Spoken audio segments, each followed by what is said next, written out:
Sementara itu, Saudara Kepala Dinas Kesehatan Aceh Dr. Hanif mengungkapkan masih banyak tenaga kesehatan di Aceh yang belum menerima vaksin COVID-19. Salah satu alasannya adalah para nakes banyak menerima informasi yang tidak benar atau hoaks terkait vaksin Sinovac tersebut yang beredar secara masif di media sosial. Dr. Hanif menyebutkan ada beberapa tenaga kesehatan di Aceh belum memahami pentingnya vaksin COVID-19.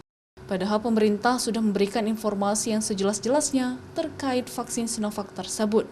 Menurutnya, ada nakes yang cuek terhadap informasi vaksin COVID karena banyak menimbulkan efek samping seperti masyarakat umum yang pingsan setelah disuntik, padahal vaksin COVID belum diberikan kepada masyarakat umum kecuali pada tokoh-tokoh publik.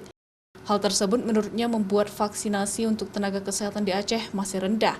Kadis Kesehatan Aceh juga menekankan informasi hoaks yang beredar terkait efek samping COVID-19 juga tidak benar. Menurutnya tidak ada efek samping dari vaksin COVID-19, sehingga informasi yang tidak benar tersebut membuat banyak nakes yang menunda untuk divaksin COVID-19.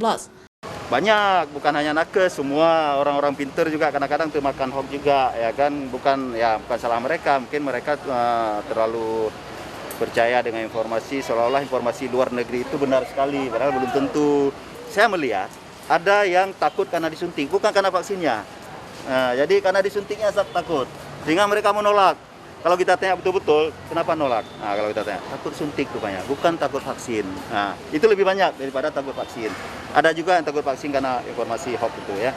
Tapi saya yakin nanti dengan berjalan waktu dilihat banyak sudah disuntik, nggak ada masalah, saya yakin mereka juga akan terima. Alasan lain ketika ditanya kenapa ada nakes yang menolak untuk divaksin COVID, Dr. Hanif menjelaskan karena ada sebagian nakes yang takut dengan jarum suntik. Namun Hanif meyakini seiring berjalannya waktu, para tenaga kesehatan di Aceh yang menolak untuk divaksin bakal mau untuk divaksinisasi. Karena dari tenaga kesehatan lain yang sudah menerima vaksin Sinovac ini tidak merasakan gejala atau efek samping apapun. Mustajab, Kompas TV, Banda Aceh.